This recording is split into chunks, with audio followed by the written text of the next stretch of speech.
लुसिफरवादी हेरेर 1000 मुद्दा लाग्न सक्छ, तर आइएनजिओ एनजिओका धन्दा सेटहरू उनीहरूकै पक्षमा छन्।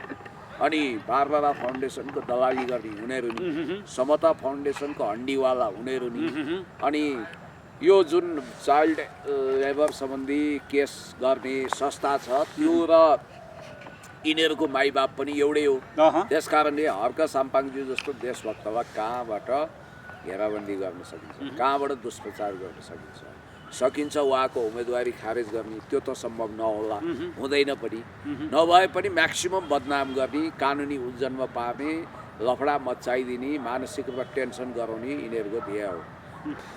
यो चाइल्ड लेबर भनेर जसले मुद्दा लगाउँदैछन् नि पुण्य सर, मेयर साम्पाङ वा पूर्व मेयर हर्क साम्पाङ वा श्रम संस्कृतिका अध्यक्षलाई, यो चाइल्ड लेबर भनेर मुद्दा लगाउँदै गर्नेहरूले त्यसको अर्थ नबुझ्या हो कि बुझ बजाएका हुन् कि न्युै खोज्या हुन् कि, तर कसरी बुझिरहनु भएको छ? अहिले अरू विषयमा केस लगाउनै नसकिने हो। उहाँले सिंहदरबार जलाएको छैन, नेपालको नागरिकता त्यागेको छैन, सहकारी ठगेको छैन, बहुविवाह गरेको छैन, दुनियाँभरि वितण्डा मचाएर हिँडेको छैन, ठगठाक कम्पनी चलाएको छैन, एमसिसीको दलाली गरेको छैन, देशमा माया गरेको छ, सदाचार कायम गरेको छ, भ्रष्टाचार मुक्त छवि बनाएको छ। अब के केस लगाउने भन्दा यस्तै खुद्रा मसिना झिँगेदाउ रचेर छिर्के हान्ने, लङ्गडी हान्ने, पेलपाल झेलझाल ठेलठाल गर्ने बाहेक के विकल्प हो? अब त्यहाँ चाइल्ड लेबरलाई एब्युज गरेको जुन आरोप, चुत्थो आरोप लगाएको छ, यो नितान्त कल्पित काल्पनिक कुरा हो। उहाँले देशलाई बर्बाद बनाएको छैन। लुसिफरवादी हेरेर 1000 मुद्दा लाग्न सक्छ, तर आइएनजिओ एनजिओका धन्दा सेटहरू उनीहरूकै पक्षमा छन्। अनि बारबारा फाउन्डेसनको दलाली गर्ने उनीहरू नि, समता फाउन्डेसनको हन्डीवाला उनीहरू नि, अनि यो जुन चाइल्ड लेबर सम्बन्धी केस गर्ने संस्था छ त्यो र यिनीहरूको माइबाप पनि एउटै हो। त्यसकारणले हर्क साम्पाङज्यू जस्तो देशभक्तलाई कहाँबाट घेराबन्दी गर्न सकिन्छ, कहाँबाट दुष्प्रचार गर्न सकिन्छ उहाँको उम्मेदवारी खारेज गर्ने, त्यो त सम्भव नहोला, हुँदैन पनि। नभए पनि म्याक्सिमम बदनाम गर्ने, कानुनी उल्झनमा पार्ने, लफडा मचाइदिने, मानसिक रूपमा टेन्सन गराउने यिनीहरूको ध्येय हो। त्यो भएको हुनाले म तपाईँलाई के भन्छु भने यो हुनु नखानुको पुरै असफल हुने टाइपले र आफू एक्सपोज हुने टाइपले जसरी ती संस्थाहरूले स्पेसली त्यो कुन्नी के जाति भन्ने एनजिओले केस ठोकेको छ, यो हुनेवाला केही छैन, उनीहरू आफै असफल हुने हो। वास्तवमा नेपाल बिग्रिँदै गरेको भनेको चाहिँ बच्चाहरूलाई अधिकार बढिदिने प्रयास गरियो, अधिकारको बारेमा सिकाइयो, तर कर्तव्यको बारेमा कसले कहिले काहीँ पनि सिकाइएन, होइन त? सही कुरा हो। कर्तव्य पनि त हुनु पर्यो होला। तपाईँले आफ्नो अधिकार प्रयोग गर्दाखेरि त्यो अधिकारले आर्जित गर्ने कर्तव्य पनि त होला नि त। त्यो कर्तव्यको बारेमा त कहिले पनि कसैले पनि चर्चा गरेको सुनिँदैन। मेयर हर्क साम्पाङ मेयर हुँदै गर्दाखेरि उनले श्रमदान वा माटोसँग खेल्न पर्छ भनेर एक खालको एउटा प्रयास गरे, जस अनुरूप ती बालकहरू वा बालकभन्दा पनि टिन भनौँ उनीहरूलाई, होइन, टिन एजका नानीहरू चाहिँ जो एउटा टी सर्ट लगाएर ढुङ्गा उचालिरहेको रहेछ, त्यो त लेबर गराइएको भनेर त त्यसलाई कसरी बुझ्ने हो र? लेबर गरिसकेपछि त पैसा तिरेर वा हाजिरा लिएर गराएको भएदेखि त्यो मिसइन्टरप्रिटेसन हो, तथ्यलाई भाँचकुच गरिएको हो। जमानामा म पनि ढुङ्गा बोक्थेँ, आज पनि देशमा सिभिलले रेस्क्यु गरेको भन्छ, अर्कै भन्छन्, होइन? तपाईँको हजार बालबालिकाहरू डेक्ची मस्काइरहेका छन्, होटल मजदुर छन्, अनि त्यसपछि तपाईँको बदुवा मजदुर जस्तो भएर नारकीय जीवनयापन गरेका छन्, गिटी कुटिरहेका छन्, होइन, प्लास्टिक टिपिरहेका छन्। त्यसतर्फ यिनीहरूको ध्यान गएन। सडक बालबालिकालाई रेस्क्यु गर्ने, उद्धार गरेर उनीहरूलाई पढाउने, बढाउने, लेखाउने, मानवतावादी काम गर्ने कुरोमा यिनीहरूको ध्यान छैन। केवल कहाँ विडङ्ग मचाउन सकिन्छ, कहाँ हङ्गामा गर्न सकिन्छ, त्यतातिर मात्रै यिनीहरूको ध्यान भएको हुनाले अब यो 1227 नौटङ्कीहरूको विषयमा कुरा नगरौँ। म तपाईँलाई एउटा ताजा भिडियो देखाइदिन्छु प्लिज। अब एउटा कुरा के छ भने बर्मा गए कर्मसँगै नेपाल गए कपालसँगै भन्छ। यो रासोपा राष्ट्रिय स्वतन्त्र पार्टी भने त नेपाललाई बर्बाद बनाउन आएको, मौलिक धर्म परम्परा संस्कार नष्ट भ्रष्ट गर्न आएको, राष्ट्रियता छेदविच्छेद गर्न आएको ठगहरू, राष्ट्रघाती अनि त्यसपछि संस्कृति विरोधी पार्टी रहेछ।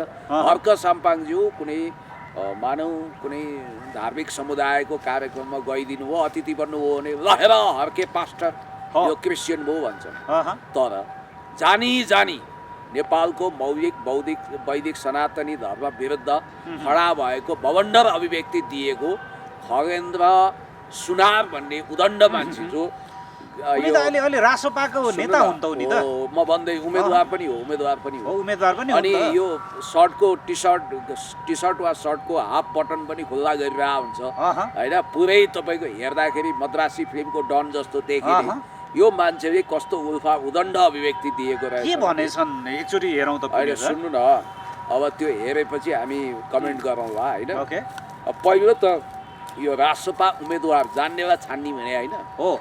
अब हेर्नु त यो राजसभाको उम्मेदवारको शब्द सुन्नु त तपाईँ कस्तो छ।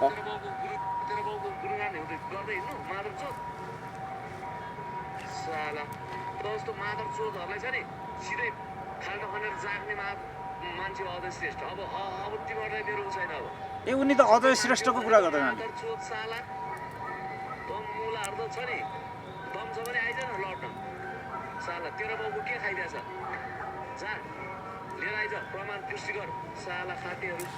ल सुन्नुहोस्, यस्तो शब्द प्रयोग गर्ने अजय श्रेष्ठजी जोसुकै होस्, बाबा यहाँ नाम नभन्नु कि रासपाको उम्मेदवार भइसकेपछि जान्नेलाई छान्ने भने त यही रहेछ होइन। अब अर्को जान्ने मान्छेको कुरो सुनौँ, जसले नेपालमा जातीय युद्ध साम्प्रदायिक युद्ध छेड्न खोजेको प्रत्यक्ष आवाज सुन्छ।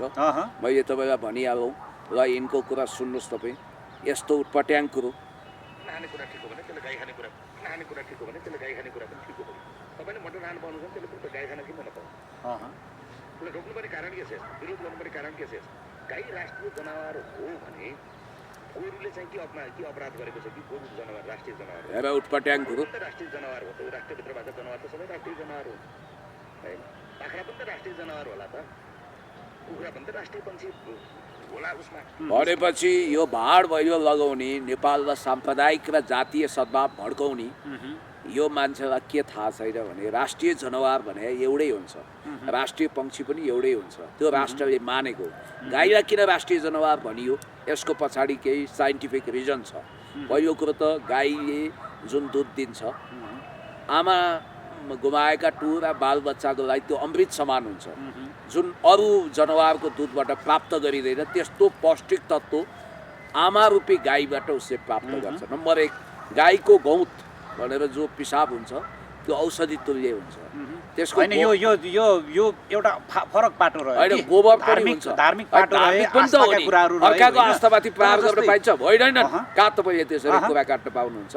अर्काको आस्थामाथि ठाडो प्रहार गर्न पाइन्छ? यो त जातीय युद्ध लडाउने युरोपियन युनियन र पश्चिमाहरूको डिजाइन हो। कसरी मान्छे पेन्ट्रेसन भएको छ। राष्ट्रघातीहरू देशलाई जातीय साम्प्रदायिक युद्धमा लान चाहने चरम जातिवादीहरू, चरम साम्प्रदायिक मान्छेहरूको खेलोफड्कोलाई काहीँ सहन सकिन्छ? एउटा कुरो। दोस्रो, मैले तपाईँलाई के भनौँ भने अब बाख्रा, भेडा, कुखुरा जम्मैलाई राष्ट्रिय जनावर वा राष्ट्रिय पक्षी मान्न सकिन्छ? सबै हुन्छ। कस्तो कुतर्क हो यो? त्यस कारणले यो मान्छे भनेको सुरुदेखि कहिले साङ्लो बाँध्ने, कहिले के बाँध्ने। अब राजसभामा कस्ता मान्छे छन्? अमरेश कुमार सिंह तपाईँ अध्यक्षबाटै जानुस् न, सभापतिबाटै जानुस् न। सभापतिकै कुरा गरौँ। सभापति भनेको राजसभाको सभापति रवि लामिछानेको वैवाहिक जीवन हेर्नुहोस्, चारवटा श्रीमती छन् भनेर भन्दा रहेछ। उनी आफैले भनेका छन् नि, त्यसबाट म यो मुक्ति पाउन्न भनेर। उनको एउटा भिडियो नै छ नि, लिभ इन रिलेसनमा बस्या फुत्त बच्चा जन्मियो भन्छन्। कहाँ छ त त्यो बच्चा? मानवता चाहिँदैन? कहाँ छन् उनका परिवार? त्यसको विषयमा केही छैन। झिल्के बनाएको छ, हिँडेको छ। अनि अर्को कुरो, त्योभन्दा पनि महत्त्वपूर्ण कुरो म तपाईँलाई के भन्छु भने जसले पेटको लागि, स्वार्थको लागि यो देशको महान नागरिकता त्याग्यो, नागरिकता त्याग्ने अनि यही देशमा आएर प्रधानमन्त्री हुने सपना देख्ने, प्रधानमन्त्री हुने मन भएको मान्छेले त यही देशमा बसेर स्ट्रगल गर्नु पर्दैन। अनि त्यसपछि दोहोरो पासपोर्ट बोक्ने। अहिले पनि रवि लामिछानेले अमेरिकी नागरिकता त्यागेको निसाब प्रमाण त हामीलाई देखाएको छैन। अमेरिकामा डुअल सिटिजन दोहोरो नागरिकताको सिस्टम छ, तपाईँलाई थाहा छ। त्यस कारणले गर्दाखेरि म भन्छु नेपालले कडा कानुन बनाएर एकचोटि नेपाली नागरिकता त्याग गरेको मान्छेलाई अङ्गीकृत नागरिकता दिनुपर्छ, वंशजको होइन। यो नियम बन्नुपर्छ।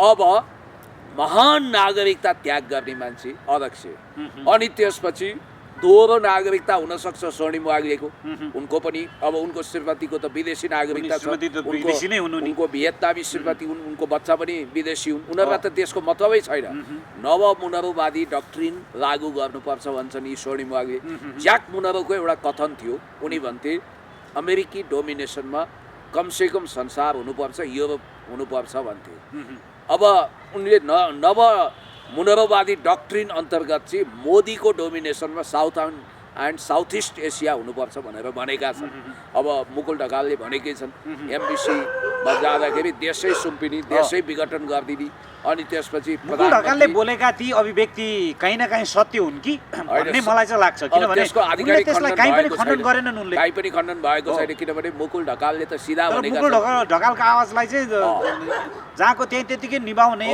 प्रधानमन्त्री सुन्नुहोस् प्रधानमन्त्री वा अर्थमन्त्री हुनको लागि देशको सार्वभौम सत्ता सँगै सम्झौता गर्ने देशै जिम्मा लगाइदिने राष्ट्रघाती चिन्तन यिनीहरूले लिए नल्याउनु पनि किन त्यो राष्ट्रसभामा खालि कि त त्यहाँ भएको योग्यता भनेको कि दोहोरो नागरिकता हुनु पर्यो कि ग्रिन कार्ड हुनु पर्यो ऊ आशिका तामाङको पनि उसको कुरा आइरहेछ पिआरको कुरो जर्मनीको होइन त्यस कारणले दोहोरो नागरिकता भएका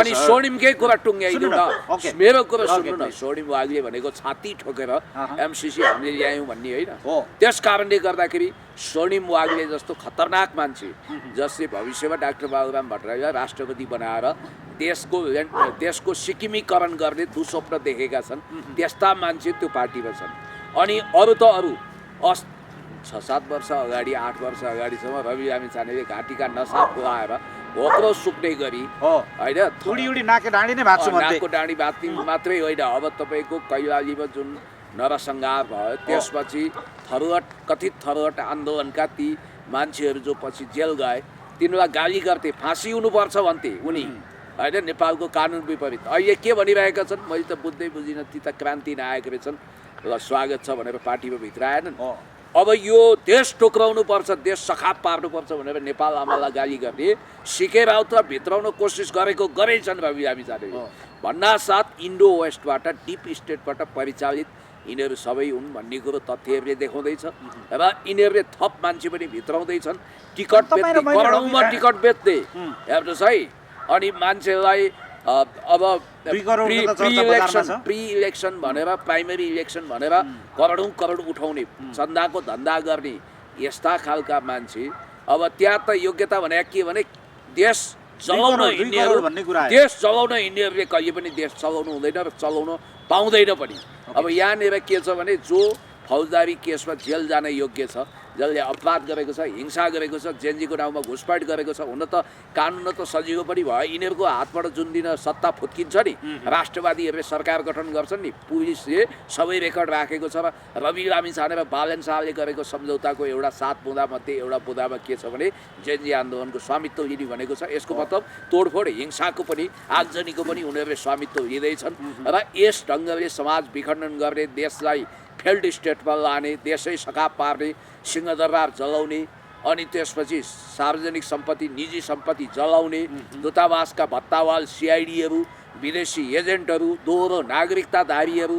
ठगहरू राष्ट्रघातीहरू कुख्यात मान्छेहरू राष्ट्रसभामा अटाइरहेका छन् अब यिनीहरूले गाली गर्छन् केपी शर्मा ओली जस्तो चुच्चे नक्सा जारी गर्ने व्यक्तित्वलाई हर्क साम्पाङज्यूलाई त्यसकारण म भन्छु यदि तपाईँ स्थापित बलियो परम्परागत मेन स्ट्रिमको सुदृढ शक्तिमा विश्वास गर्नुहुन्छ भने नेकपा एमालेको कुनै विकल्प छैन पार्टीगत रूपमा बलियो शक्तिको रूपमा इमर्जिङ होइन हामीलाई नयाँ नै चाहिन्छ भनेर झुत्ती खेल्नुहुन्छ नयाँ चाहिने भने यस खालका लुसिफरको पछाडि किन भागदौड गर्नुहुन्छ हर्क साम्पाङ काफी छन् श्रम संस्कृति छ उनको जसले राष्ट्रलाई माया गरिरहेको छ त्यसैले सवाल यहाँ एमाले माथि मात्रै होइन हर्क साम्पाङज्यू माथि पनि बुलडोजर चलाउने म सुन्दैछु पूर्वी पहाडमा पैसाको खोलो बग्दैछ यो अस्ति पनि एउटा तपाईँले सामान्य खुलासा गर्नुभएको थियो म यहाँ तपाईँलाई लानुभन्दा अगाडि रवि लामिछानेकै पार्टीभित्र एकछिन घुमाउँछु रवि लामिछानेले जान्नेलाई छान्ने भन्ने एउटा अभियान चलाए उनले छानेका सबै मान्छेको हालत हेर्ने हो भने चाहिँ सबै पुवाल परेका भुवाङ परेका चुने होइन कतै टालटुल गरेका जस्तो देखिन्छ असामाजिक देखिन्छ अर्को भनेको पछिल्लो समय रिमा विश्वकर्मा जो चाहिँ तपाईँको कुलमान घिसिङको पार्टीभित्र भएर उनी आए, तर पछिल्लो समय रवि लामिछानेसँगै टाँसिएर बसे। उनको केही कुराहरू सुन्नमा आएको छ। तपाईँले के बुझिरहनु भएको छ? आखिर विश्वकर्माको त कलाकारितामा दोकान ठिकै चलेको थियो भन्ने टिभीतिर यसो देखा पर्ने रियालिटी सो चलाउने होइन, दोकान राम्रै चलाएको थियो। त्यो बहिनी अचानक राजनीतिमा आइछन्। हरियो ड्रेस लगाएर कुलमानजी कहाँ गएकी थिइन्। अहिले निलो ड्रेसमा राष्ट्रपतिलाई धाइरहेछन्। अब यी बिचरा राजनीतिक चेतना कमजोर होला। केपी शर्मा ओलीज्यू कहाँ गएर आई लभ यु केपी बा भन्दै भिडियो बनाएको भ्लग बनाएको पनि देखाएको थियो न्युज 24 मा। अहिले पनि छ त्यो छँदैछ। तपाईँलाई एउटा कुरो म भन्छु, बिचरा यिनले एउटा भाषण गरेछन्, एकचोटि सुनौ त यो। के भनिन् उनले? यसै ठाउँबाट यसै समयमा एउटा बाचा गर्न चाहन्छु। स्याङ्जाको क्षेत्र नम्बर 1 र 2 बाट तपाईहरूले हामीलाई बहुमतका साथ विजयी गराउनु भयो भने पार्टीका सभापति रवि लामिछाने र देशका प्रधानमन्त्री श्री बालेन्द्र शाहलाई स्याङ्जामा ल्याउने बाचा मैले अहिले त्यसको प्रधानमन्त्री भनिन् त उनले त बालेन्द्र शाहलाई। होइन सुन्नु न, उनको लागि देउतै होलान् राजै होलान् त्यो छोडिदिनुहोस् कि।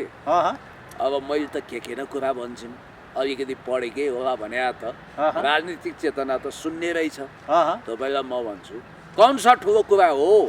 हुन त रवि लामिछाने र बालेन्द्र शाहलाई टिकट काटेर हेर्नुपर्ने होला, सेलिब्रेटी हुन्, त्यसकारण निःशुल्क ल्याइदिन्छु भनेकी होलान्। अघि यी नेता भए पो, राजनीतिक चरित्र भए पो, राष्ट्रसभामा एकजना राजनीतिक मान्छे छैन त्यसको लिडरसिपमा। त्यसकारण अब कता कता टालाटुली बाटुली शिला खोजेर ल्याएका मान्छेले के भन्छन्। अब यो रेडियो टेलिभिजनमा हुनुपर्ने मान्छे राजनीतिमा भएपछि यस्तै भद्रगोल हुन्छ, काहीँ नभएको जात्रा हाँडी गाउँमा हुन्छ। उनले त स्याङ्जाको विकासको, नेपालको विकासको रोल मोडल पस्किनु पर्थ्यो होइन, इन्फ्रास्ट्रक्चर डेभलपमेन्टको कुरा गर्नु पर्थ्यो। स्याङ्जा भनेको फेरि एकदमै शिक्षितहरूको जिल्ला हो। तपाईँलाई एउटा कुरो म भन्न चाहन्छु, देशमा सबैभन्दा बढी सचिव उत्पादन गर्ने ठाउँ हो स्याङ्जा।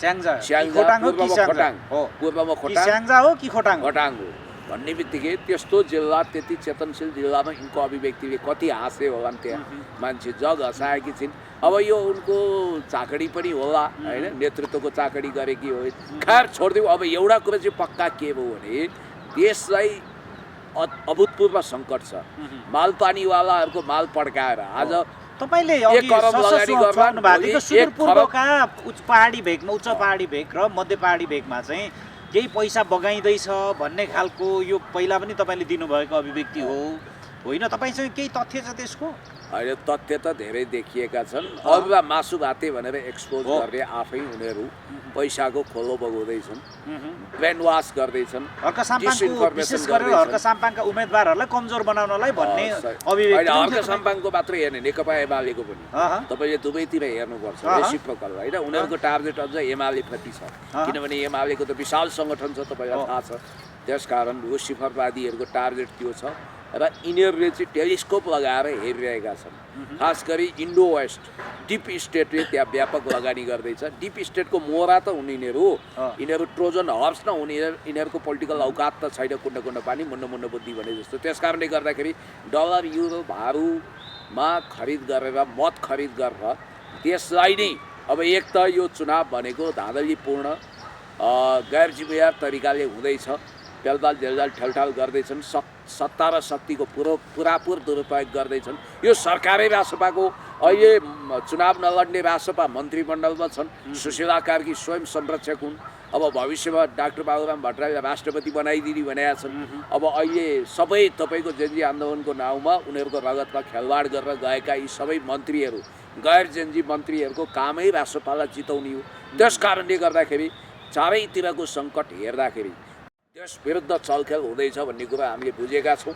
र यो अवस्थामा एज इट इज अब सर्वोच्च अदालत न्यायको मन्दिर भएको हुनाले त्यहाँ रहनुभएका न्यायमूर्ति महानुभावहरूले देश बचाउनको निम्ति कतै यो अवस्थामा चुनाव भएमा लुसिफरवादीहरूको कब्जामा देश जाने हुनाले उहाँहरूले विवेक पुऱ्याएर कानुनसम्मत ढङ्गले पर्सिदेखि रिटमा सुनवाई हुँदैछ गरे बुधबारदेखि संसद पुनर्स्थापना गर्न पनि सक्नुहुन्छ। त्यो मैले हिजो कतै न कतैबाट प्राप्त गरेको सूचना अनुसार चाहिँ अथेन्टिक सूचना थियो, कतै न कतैबाट प्राप्त गरेको सूचना हो। त्यो सूचनाले चाहिँ के भन्यो भने 95% चाहिँ संसद पुनर्स्थापना हुने सम्भावना भन्ने कुरा चाहिँ कतै न कतै अहिले सुनिएको राम्रो के हुन्थ्यो भने संसद पुनर्स्थापना गरेपछि 84 गरे पनि भयो, त्यहाँभन्दा उता सार नसिब मिल्दैन, 83 गरे पनि भयो।